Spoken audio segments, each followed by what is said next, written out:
Assalamualaikum. How are you, students? Today we are going to read paragraph number 2 of chapter number 1. So let's start. The Arabs possessed. Arabs कहा जाता है अरबी लोगों को, अरब के रहने वालों को. The Arabs possessed. अरबी लोग मालिक थे. Possessed का मतलब होगा मालिक थे. अरबी लोग मालिक थे. A remarkable memory, शानदार याददाश्त के. Remarkable means शानदार, ज़बरदस्त. मेमोरी का मीनिंग होगा याददाश्त या कुव्वते हाफ़ज़ा, चीज़ों को याद रखने की ताकत. अरबी लोग शानदार कुव्वते हाफ़िज़ा के मालिक and were N eloquent people, और खुश गुफ्तार लोग थे. एलोक्वेंट का मतलब होगा खुश गुफ्तार. फसीहुल बयान भी कहा जाता है या फसीहो बलीग भी कहा जाता है. इसका आसान उर्दू में मीनिंग ये होता है ऐसे लोग जिनको बातचीत करने में बड़ी महारत हासिल होती है, लैंग्वेज पे अबूर हासिल होता है जिनको. तो पूरे सेंटेंस का मीनिंग होगा The Arabs possessed a remarkable memory and were an eloquent people. अरबी लोग शानदार याददाश्त के मालिक और खुश गुफ्तार लोग थे. Next sentence is their eloquence, उनकी खुश गुफ्तारी. देयर का मतलब होगा उनकी, यानी कि अरबी लोगों की. एलोक्वेंस का मतलब होगा खुश गुफ्तारी. उनकी खुश गुफ्तारी एंड मेमोरी, और याददाश्त. उनकी खुश गुफ्तारी और याददाश्त. फाउंड एक्सप्रेशन का इजहार होता था. फाउंड एक्सप्रेशन इजहार होता था. इन देयर पोइट्री, उनकी शायरी में. पोइट्री का मतलब होगा शायरी. Their eloquence and memory found expression in their poetry. उनकी खुश गुफ्तारी और याददाश्त का इजहार उनकी शायरी में होता था. Every year, हर साल. A fair, एक मेला. फेयर का मतलब मेला. हर साल एक मेला was held, लगता था या मुनक्कद होता था.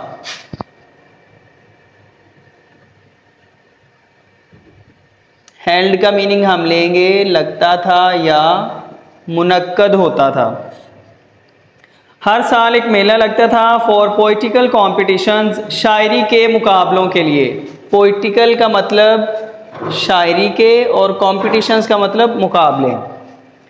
हर साल शायरी के मुकाबलों के लिए एक मेला लगता था. एट उकाज, उकाज के मकाम पर. उकाज is the name of a place.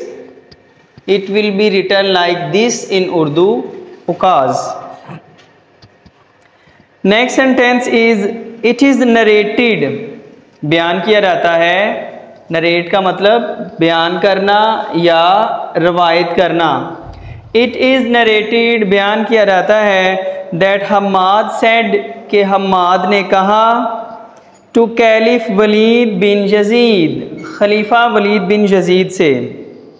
Caliph को उर्दू में कहेंगे खलीफा. बयान किया जाता है कि हम्माद ने खलीफा वलीद बिन यजीद से कहा.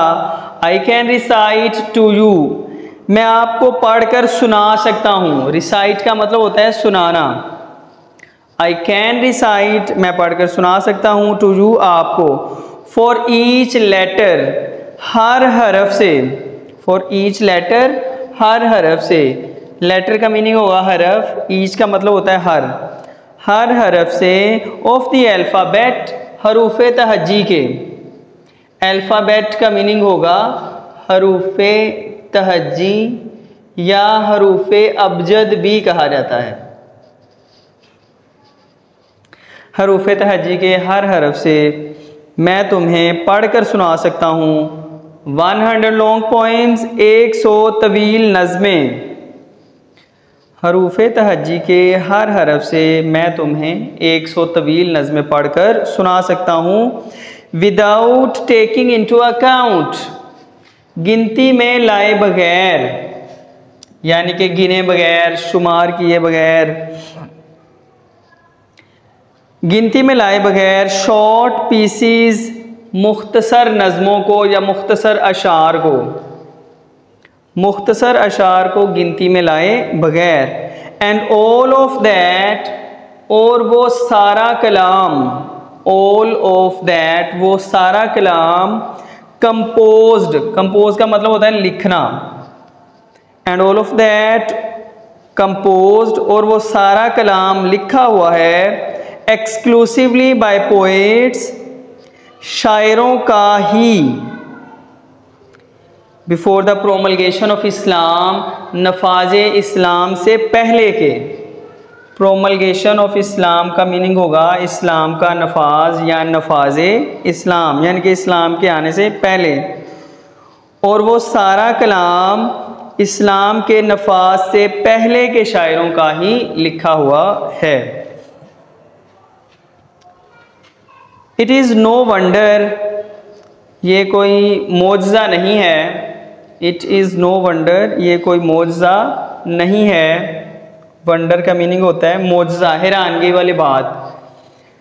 ये कोई मोजज़ा नहीं है दैट अल्लाह सुब्हानहू व तआला, कि अल्लाह सुब्हानहू व तआला ने चोज़, चुना, कि अल्लाह सुब्हानहू व तआला ने इंतखाब किया या चुना द अरेबिक लैंग्वेज, अरबी ज़ुबान को। ये कोई मोजज़ा नहीं है कि अल्लाह सुब्हानहू व तआला ने अरबी ज़ुबान का इंतखाब किया। For his final dispensation, dispensation का मतलब होगा अशात, यानी कि फैलाना। एंड द प्रेजर्वेशन, और तहफ़्फ़ुज़ के लिए। प्रेजर्वेशन का मतलब तहफ़्फ़ुज़ या हिफाजत। ऑफ हिज वर्ड, अपने कलाम की। ऑफ हिज वर्ड, अपने कलाम की। ये कोई छोटा मोजज़ा नहीं है कि अल्लाह सुब्हानहू व तआला ने अपने कलाम की हतमी अशात और तहफ़्फ़ुज़ के लिए अरबी ज़ुबान का इंतखाब फरमाया। So I hope that you have understood the translation of paragraph number 2. So inshallah we will meet in our next video. Allah Hafiz.